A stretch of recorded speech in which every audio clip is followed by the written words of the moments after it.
good afternoon.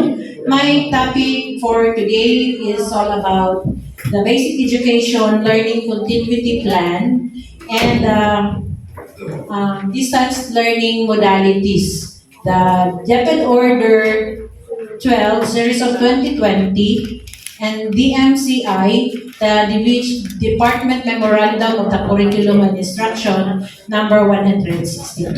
Daghan tayo ni. Well, ayaw ko palapasan yung answer. Kung 800 rataman ka items, ayaw palapasan yun na yung mamayos na na. Hindi na maglapas. Ako rabitaw na kaya ako'y nakulban ng tanong.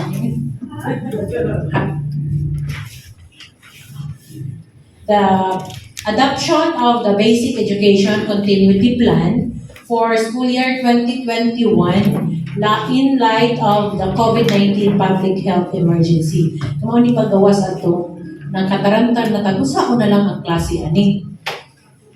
So mo ni atong gitangdan naghimo dayon mo you presented your school learning continuity plan. Then we wrap up our division learning continuity plan and nakudamog na pulbaan na karong learning recovery plan.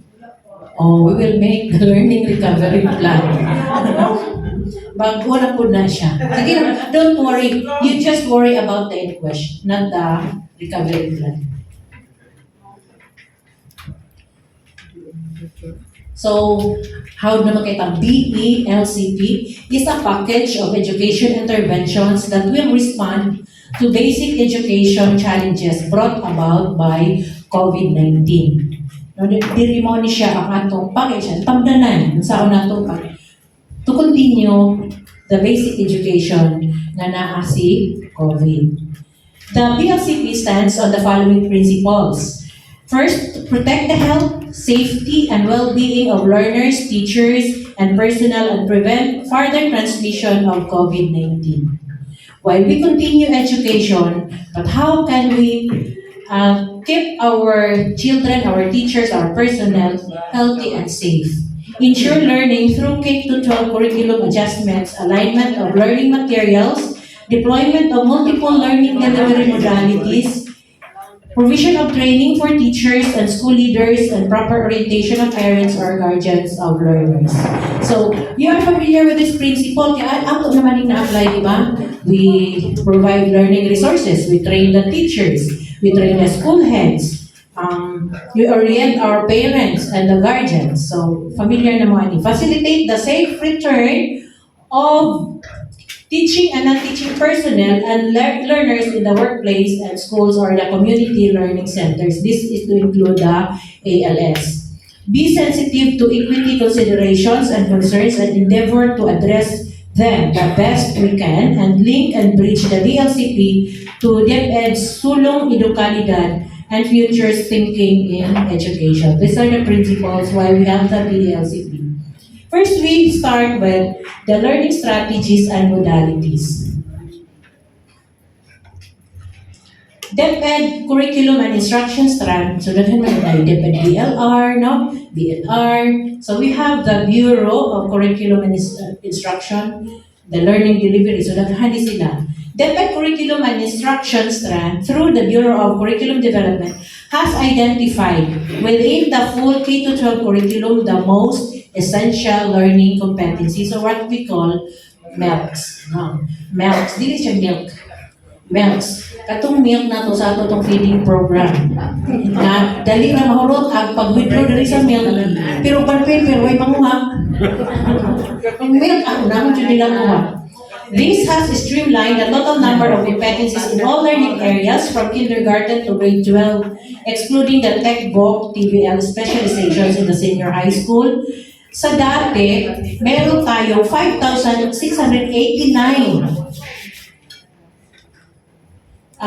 14,000. Ang nabili na lang ang competencies, 5,689. Out of 14,171. So, gi-streamline, gipamili na lang. Or a reduction of how many percent? 60%. So, ang nabili na lang competencies for us to develop today is only 40%. nakadungog na po mga inyo na congested gihapon ang MELCs.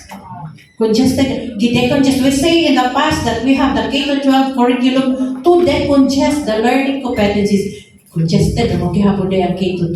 Gi-streamline na po, MELCs na po. So, ikuhaan ng 60%, but gamay na lang kayo kasi wala niya. But the TVL, wala siya good siya gikuhaan. In the senior high school, it's because maglisod naman sila to proceed to tech-voc mga subjects in the TESDA. Kung kuhaan pa na kayo mga prerequisites. For example, we have this.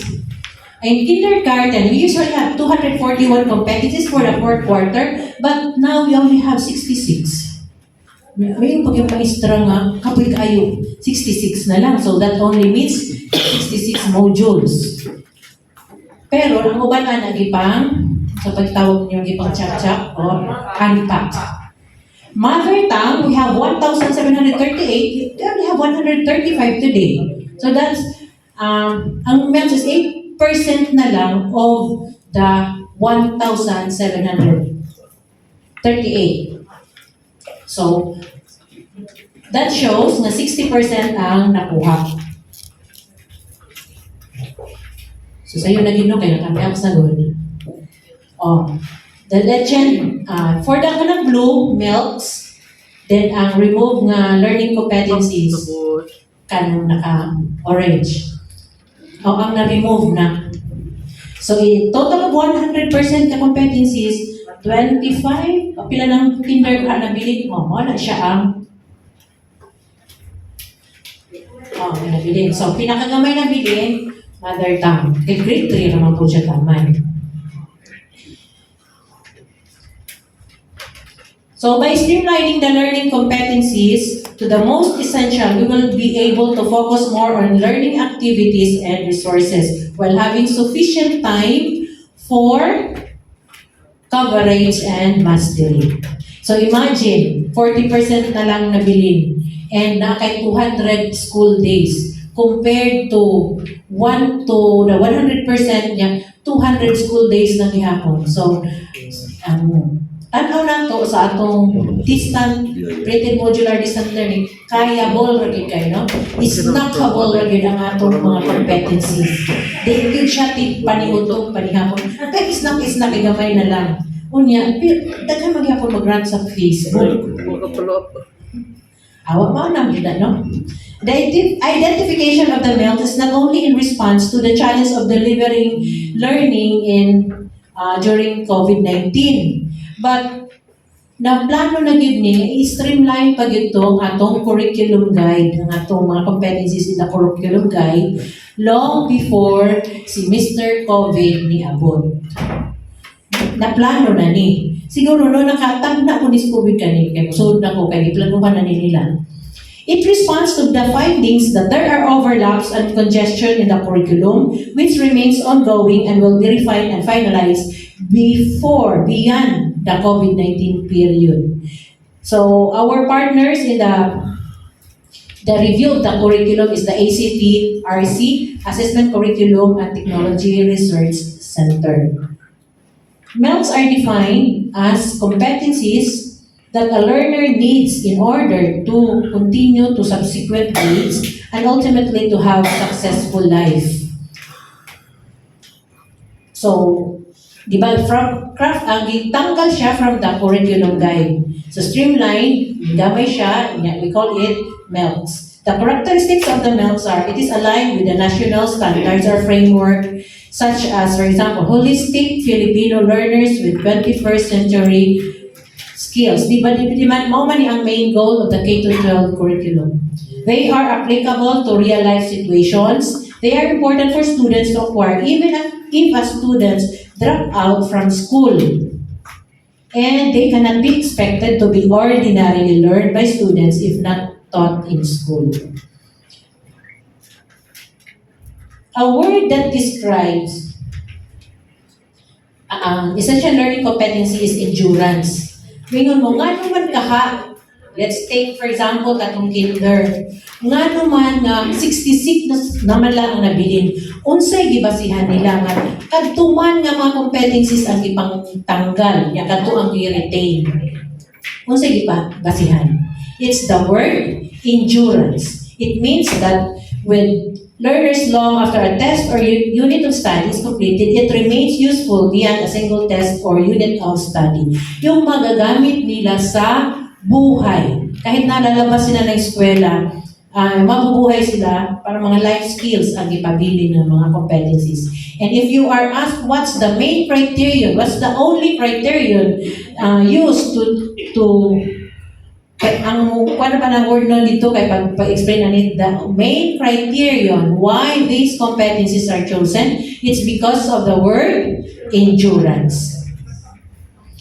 Releasing the meals does not necessarily replace the use of the curriculum guides. Rather, these serve as a supplementary guide for teachers as they address the instructional needs of the learners. So we, as field implementers, are required to contextualize the meals in order to accommodate the varying context of our learners, teachers, and learning environment. Kanuhog naman siguro mo nga, ay ato pa itong i-unpack, atong i-contextualize kay depende sa atong mga learners. Although naatay budget, bahimo na, the Division Office made already the budget of work. But that budget of work prepared might not be fit to your learners or to the learners. Kaya lahi-lahi. So, that's the time na katong nag-implement daw in the frontline na ng mga teachers, they can still contextualize the learning competencies. Now, let's move to the learning delivery modalities. We have the face-to-face. Yung pa si Secretary nila, face-to-face. No, nag-face-to-face na ta, di na po managot. Sa una, so sinigin ng face-to-face. Ingon na si Secretary. Bitaw, sa una yung face-to-face, karoon pa sa biton kayo magpasis ng documents, di marami. Kaya gusto face-to-face, na di pagpasis. So face-to-face refers to a learning delivery modality where the students and teachers are both physically present in the classroom and there are opportunities for active engagement, immediate feedback, and social-emotional development of learners. So, harap-harapan, interactive, immediate feedback. Diba? Kaya kung dili kani ato mura kita face to face baka wala feedback, wala interaction no, ako rin sige gawit. In areas under the moderate and high risk severity grading, this is not possible. Katong mga level, so naman tayo mga level 3 4. Pero pwede ni siya sa ating kampanya. Pwede po ni siya sa naliyagan. Pero daw magsuot daw dito crop top. Joke na bitaw yan, tuhog na mo. Face-to-face option may also be feasible in very low-risk areas such as the geographically isolated, disadvantaged, and conflict-affected area. That's the JEDCA. Again, what's the meaning of JEDCA?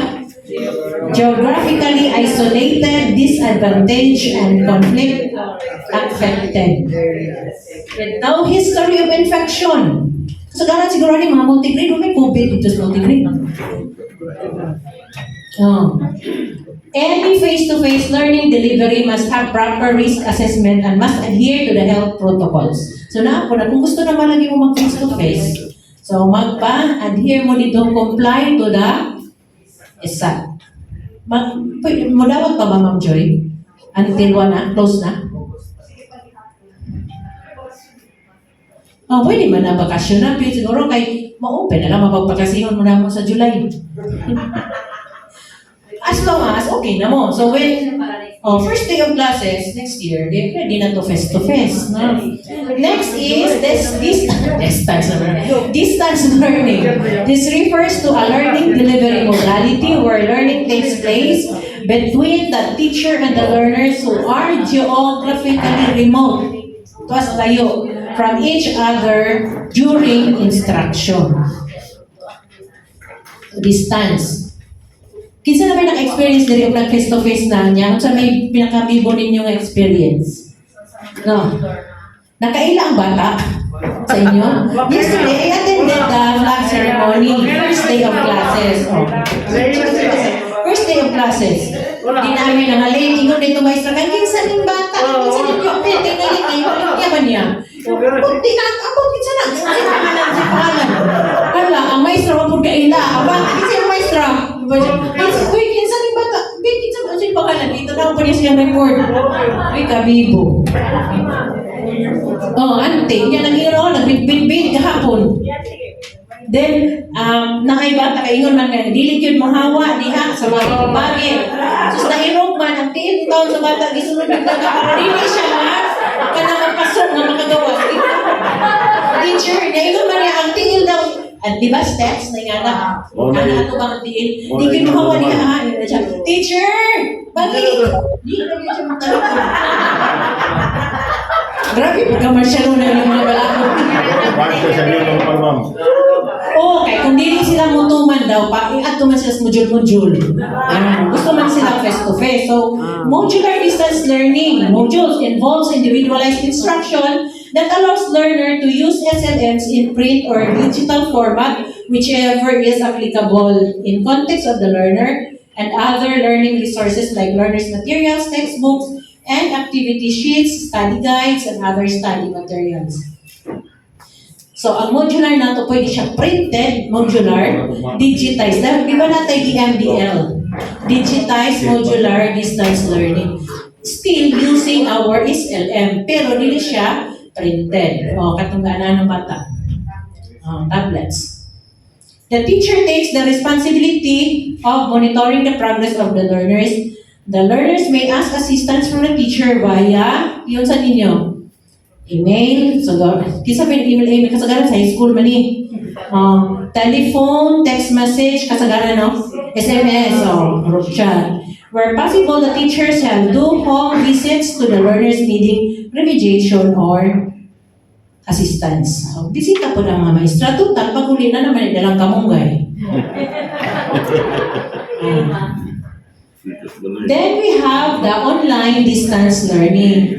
Features the teacher as facilitator, engaging learners' active participation through the use of various technologies, access through the internet while they are geographically remote. So, lagi kaya po, no? Pero online distance learning. Online learning allows live synchronous instruction. It requires participants to have a good and stable internet connection. Dili applicable. So, naman na tumadiscuss ko niya, sa kung giunsa ninyo pagpili, nga mao na ang inyong modality. And we wonder, may mga ma'am, nag-online man mi. Nag-online ODL daw sila. Ang acknowledge na diri sa division, nakasabit sa iyang BLCP nga naay online, Agusta National High School, Science High School, and Pilot. Kaya sila kuno kay nag-ODL po. Yun sa kanya pag-ulihin ninyo, wala naman mag-submit o kung sa'yo pamahagi.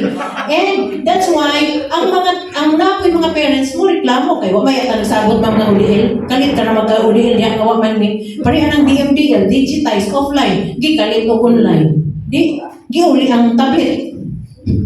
Nisipag ba siya sa iyang modality nga gipili.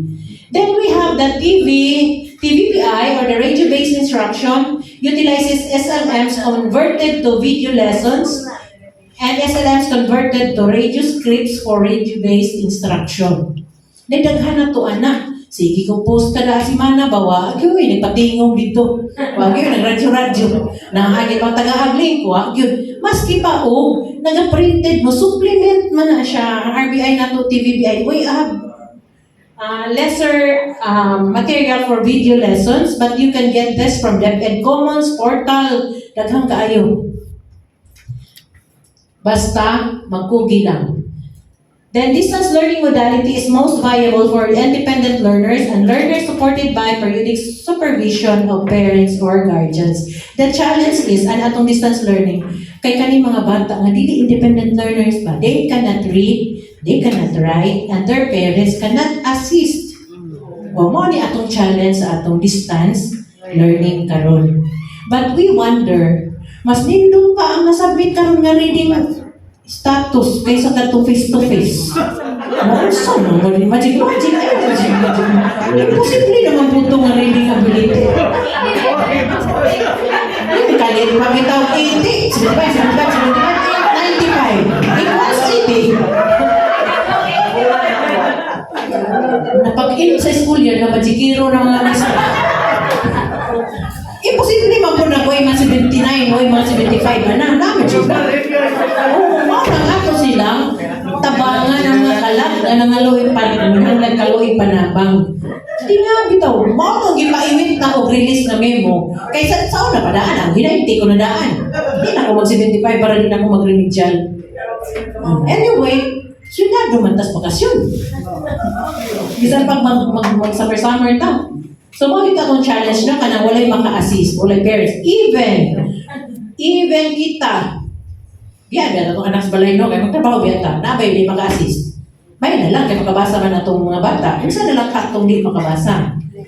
Biya ano biya nato, bisan pag ka nga mga maayo man ang mga ginikanan, mga professional, wala man po lagi panahon. May sarili, may panahon. Sige, katiman sa laing bata.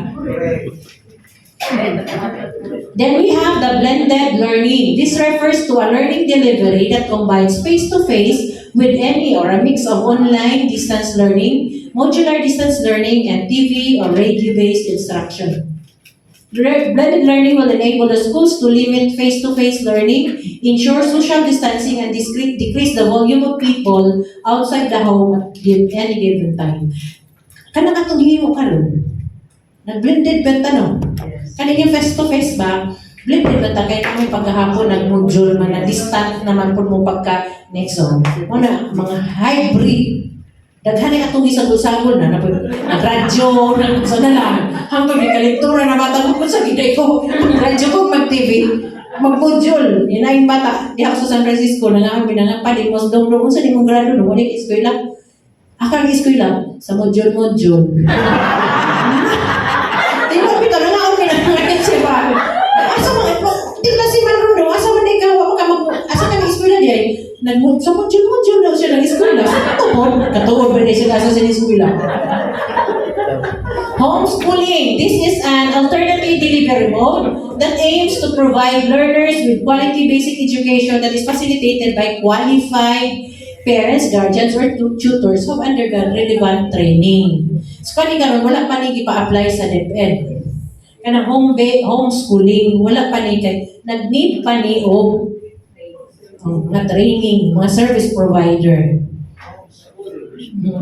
Part na siya sa alternative delivery mode like katong open high school, mga misosa, apil na siya homeschooling.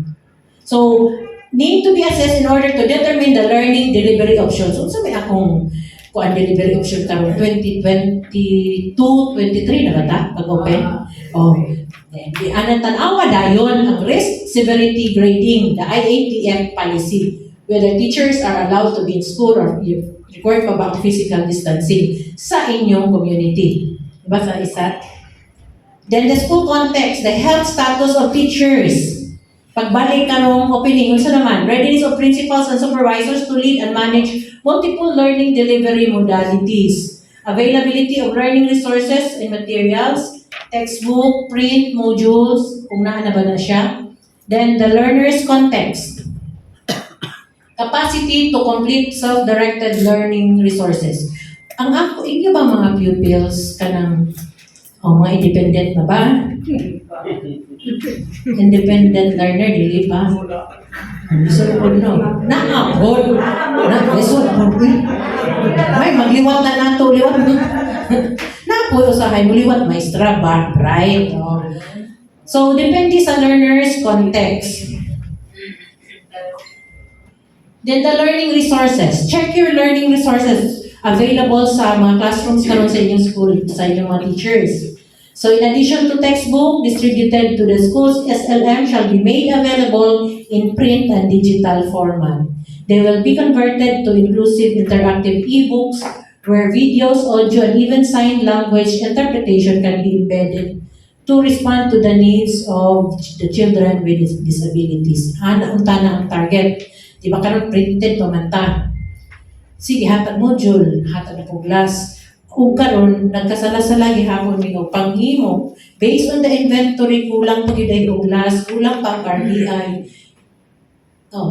Nag-propose na po basin matingala mga karong bakasyon, walay bakasyon. kay magtrabaho gihapon tang tanan sa mga learning resources. No, kay ipadali na ni Ma'am. And COA would not allow us to purchase bond paper anymore. So, kung naman paper ko, again, hindi ko ha. Kaya daan naman tayong module. Nanay, magdugang kan pa sa inventory, gamay na lang nagisi. Kinder na lang nagisi. Anak na siya. Self-learning modules for ADM crafted by all regions from kindergarten to grade 12 are core subjects plus applied subjects covering all essential learning competencies. Mao ni ang atong mga materials na available karon. Kaning nga gihimo sa tanang region, ang atong Caraga region starts to prepare grade 8 SLMs, all subject. Kunya abusan sur, natahasan ta sa PE and Health grade 8. Tuwa na tanan, nakasubmit na ta tanan. Accounted na sa BLR, okay na. So, na problema mo, kay wala gyud sa APP. Sa itong mga subject, kay ang region nga na-assign, wa pa po kahuman. Naapod tayo mga TVBI, assign po na sa mga region. Kung unsa ta para to, gi-assignan po ta og RBI o TVBI na PE and Health Aid. So we complied already. Ang uban, wala pa man. So these are the materials available. So for K to 3, ADM learning modules for K, kato kinder learning experiences, KCEP.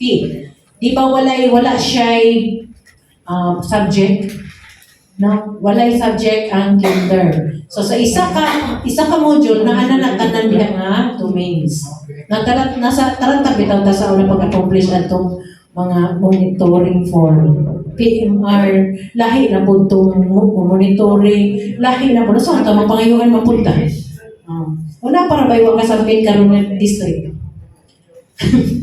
Then we have the primer lessons in 19 languages. 19 pa man ang official language na to kaning mother tongue. Primer lessons for grade 1, the TGLM and formative assessment or the tool and the flat na siya. Strategies for K-3. The early grade learners are the most vulnerable to inaccessibility to education. Itong gisuggest ba ito kung mag-una tag face-to-face, kadto sa K-3. Okay, malisod magwa yung istoryahan, hindi mo istoryahan. Unta, pero ang uban, expand naman. So, mas maayo. Ditso na dayon. Most vulnerable sila sa inaccessibility to education. Kaya di pa malagi mga independent learners. So, mga learners with disabilities. Take note of the word adaptations, such as closed captioning, transcribing to Braille, sign language interpretation, or providing different format options shall also be considered for learners with disabilities. Dili lang ang module unta na desire pa sa division nga ipang kuan pa sa atong SPED mga expert nga ay ang ato share video na abito interpreted rescalet para to sa mga sign language ingana pero di pagid na kung pagid na kompleto sa atong mga learning resources. The learning outcomes in the form of knowledge, skills, and attitudes and values will be assessed. Learners shall prepare their portfolio or e-portfolio to include written works and performances, whether hard copy, soft copy, or a combination of both. So they are going to have their portfolio. The ALS, the Alternative Learning System. So the overall goal of the Learning Continuity Plan for ALS is to sustain the gains of the Duterte administration in the delivery of quality and relevant second chance to basic education program for out-of-school youth and adults. So we call, ako mag-itawag sa ALS, no? The University of Last Chance. Pero kung Duterte, second chance pa na, no? University of Last Chance. Hindi naman yun mo mga eskwela. Last na yun ang ALS. Good. Kung ano yung mga eskwela dyan na, kamo na'y bahala. The curriculum in the ALS. The ALS K-12 curriculum will be further enriched and made relevant to address cross-cutting and emergent issues. the learning goals, and the recognized prior learning of an ALS student will determine the competencies in the ALS curriculum that will be given focus on learning activities and the amount of time needed for coverage and mastery. Nabay mga ALS students sa inyong school, but pwede naman sila sa school. Ang uban na po, ang uban is na po. CLC, na sila yung mga CLC. I once met, duha ka bata, doon mo ng eskwela, katong face-to-face pa ba? So, wala, mga naman, yan ako eskwelahan diyan, yan ako eskwelahan dito, kanang while monitoring ba, nagian na mo sa lati. Sa ALS, kung mga sa ALS man, kaya naman dire, doon, to ang mag-ino dito na doon. Sa ALS, kung mga kaya while klase-klase. Di ako nawa ko. Unya, nangangalan kahoy. Di dong, dapat eskwela ka kay ilaro na ka ng board foot. Pag ipakwinta na ko board foot, yan gitargal kabalo. So, sweet, tubig lagi siya sa ALS. Tik lagi yung ALS.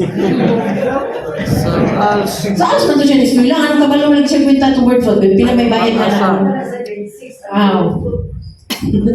Learning delivery options. Inclusiveness in existing learning delivery modalities will be strengthened for that so that more women, persons with disabilities, and members of indigenous people and marginalized communities are reached. So, learning delivery options. So, for the ALS, they also have their blended approach for advanced elementary and secondary level learners.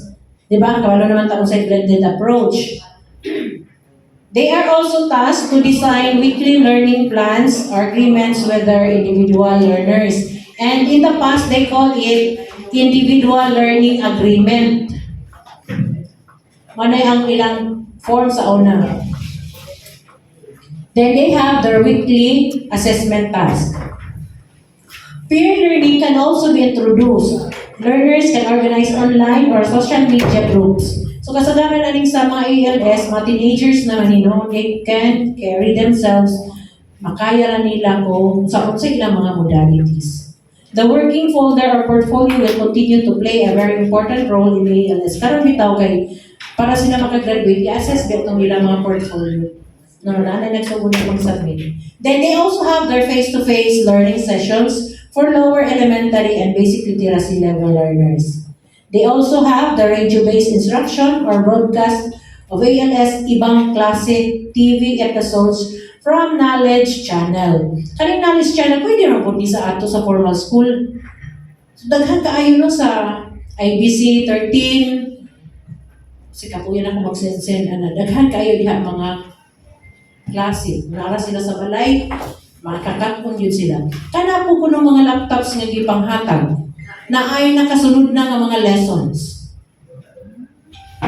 Na yung mga lessons ng mga knowledge channel na na. Awa na o kahit tanawan ninyo dito sa Drive-B. Then online learning for learners with gadgets and access to the internet. Napo na ang pwede po ang mga ALS learners. In the assessment, they have their accreditation and equivalency test. But you have more of ALS lectures siguro from the authority. Establishing a committee for development, acquisition, and deployment of learning resources. So we have the committee led by the CI, Curriculum and Instruction Strand, with representation from the OSEC, Legal, Administration and Procurement, Field Operations, and Finance Strand shall be constituted to develop a transparent and responsive process for the development, evaluation, selection, acquisition, and deployment of various learning resources and platforms.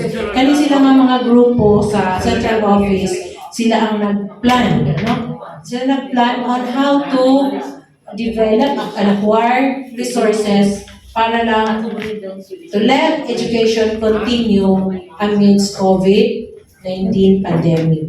Because we cannot afford to stop education. Muna na lang po, no? Kung stop po, naswinto. Adlo. So preparing our teachers and school leaders for multiple learning delivery modalities. How did our DepEd prepared us. Still remember? Bigyan sa mata ato. Oh, LDM Ma'am Joy. Mauto nga hala nag-lock session ta LDM 1, LDM 2. Hantod sa lan mga output nagka-LBM na nadugay. Kadtong ang ganahan ako ato kadto bitong problem 3. Oh, kadto decision 3 pero naguna na biya kita ato no di ba?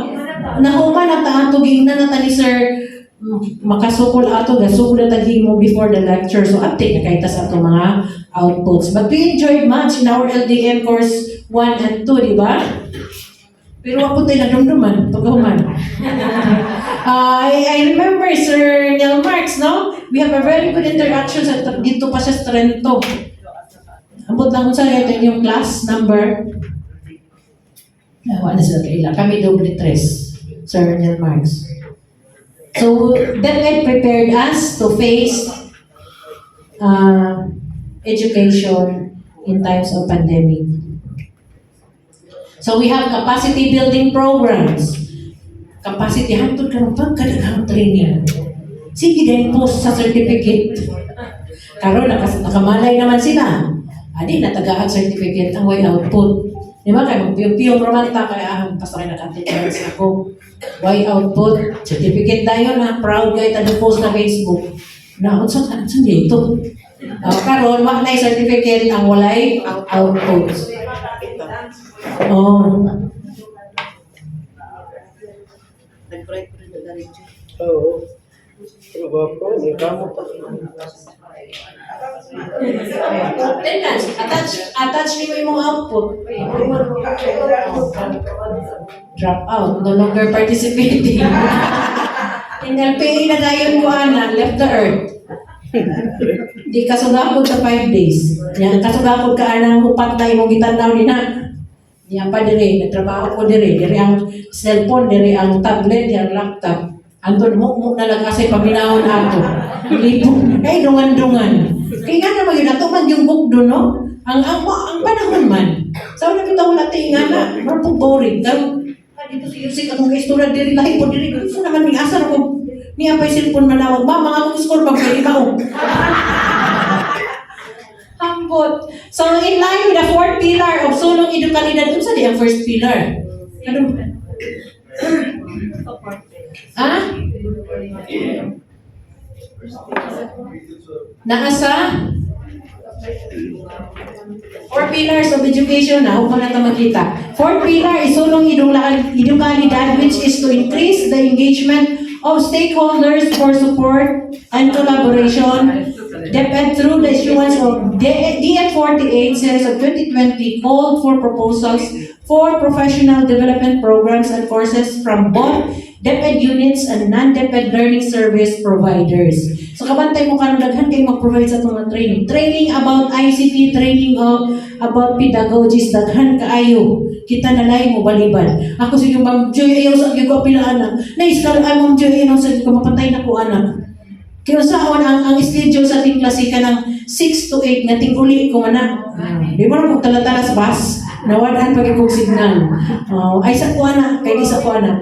So, pero we yearn for more knowledge. Kaya lang, the time will be not warrant nga maka-join ta.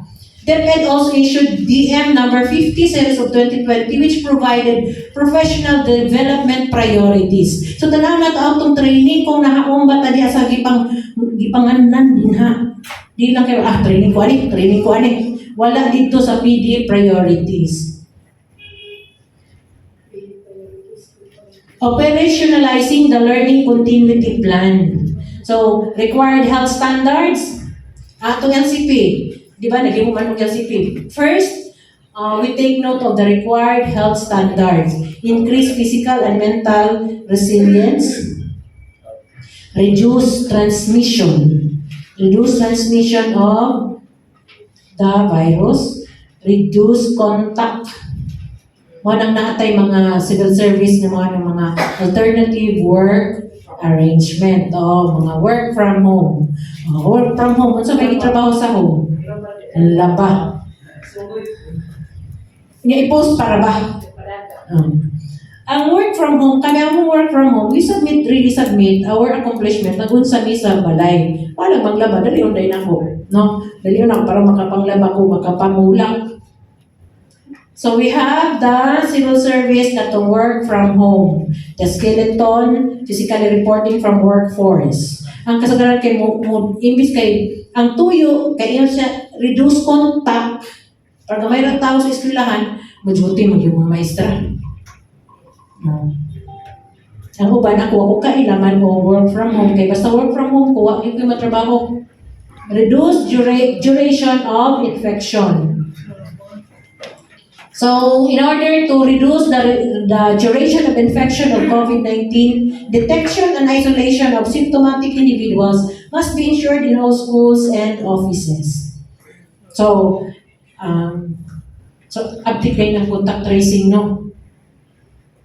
At itong panahon na karon, di naman trace kayo, di naman ito magsabangan yung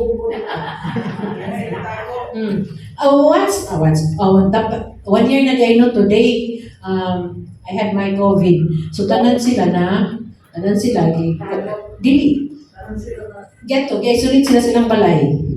Ganahan, wag ko ito, ganahan ko, ipakasyon grande, wag ko ito absent, napiyo-puyo ang balay. Ako, I was hospitalized, ugma akong Independence Day. Pero,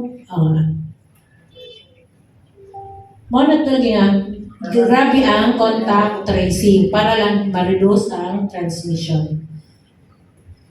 Contextualizing learning strategies and modalities in the regions. So, ingon pa diri, we decide daw kung say atong modality based atong say basihan ng pilitaan ng modality, then we submit to the division, and the division we submit to the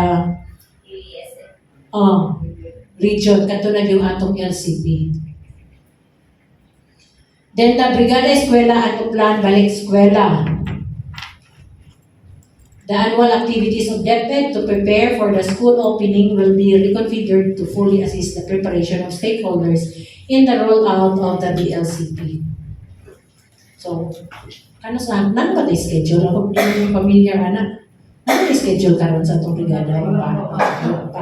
But for sure, agad na, no? And Plan Balik Eskwela.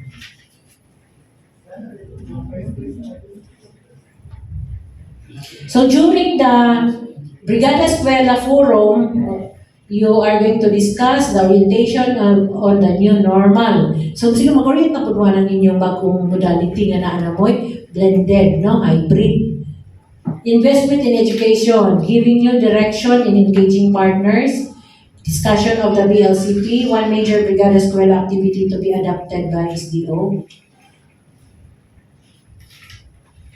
Then you have the National Schools Maintenance Week, which includes cleaning, minor repairs, repainting, beautification, landscaping, electrical works, and installation. Naghan ang trabaho dito sa Maintenance Week. O Plan Balik Eskwela. OBE is an annual program to ensure that learners are enrolled and able to attend the school on the first day of classes. It is a mechanism to address problems, queries, and other concerns commonly encountered by the public at the start of the school year. So, di ba, na yung mga parents, volunteers, kay magdasok pa man ng mga bata, kay first day of classes, they are too excited. Siguro, labi na gid karong ata itong August, no? Mabot na August, we're excited na gid kayo manulod ang mga bata. So, natay Public Assistance Center, Command Center. So, the 1987 Constitution provides in Article 14, Section 1 that the state shall protect and promote the right of all citizens to quality education at all levels. Because, pag-abot yun sa COVID-19 pandemic, ang basic services, including education, dako yun kaayo ang epekto sa pandemic due as epekto sa education due to pandemic. We at the division office at that time, ay mo po minister of learning continuity plan sa multi-grade, hearing learning continuity plan sa kinder, magsala sa usang biday ni para maanag iba kompleto. Usang na pagklase ay ingani unter. So and you presented also your LCP, di ba nagkasala-sala tagong saon to.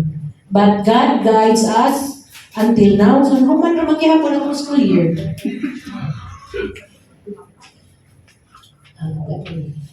Gamit ko mabuli sa district. Social, economic, and security factors. Then we have anchoring on solong edukalidad and bridging into the future. Muna siya ang mga items dito sa atong BLCP. With the BLCP, DepEd has demonstrated 3 interconnected capacities that are significantly linked to the future. And that's innovation, agility, and synergy. Innovation means formulating superior solutions that have greater social or economic impact. Then, agility refers to the ability to move quickly and gracefully. Kanang kasagaran din mga athletes, kanang mga bodybuilders, mga dancers. Then, mao ni ang makita ning ability sa ilang kasagaran. Then, while synergy is a collaboration that creates an output greater or bigger than the sum of individual contributions. So, if we unite, atong trabaho mag-usa ta, mag-usa atong pangutok, atong kusog. So, mas dako ang atong product kaysa magtinag sa tao trabaho.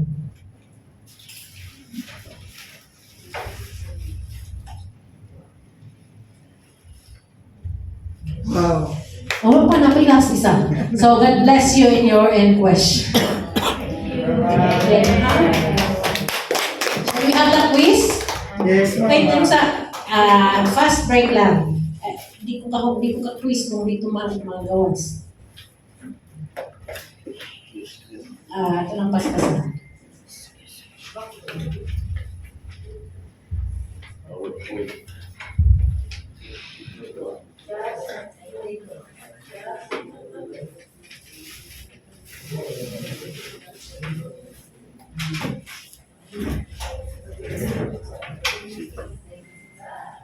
Okay, this one. Di na tama kayo, manamanta sa mga learning modalities. Kanina siya katong sa DMCI 162.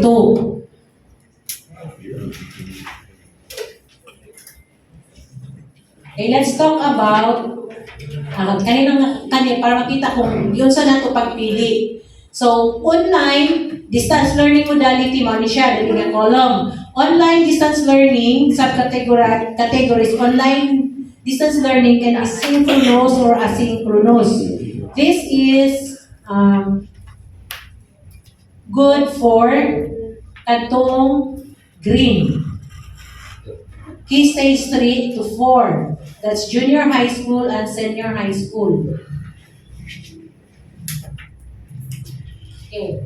May pasabot sa color coding. Printed modular all throughout the key stage. By the way, kung saan ang key stage 1? Kung saan ang grade level? K to 3. Stage 2. Stage 3. Junior.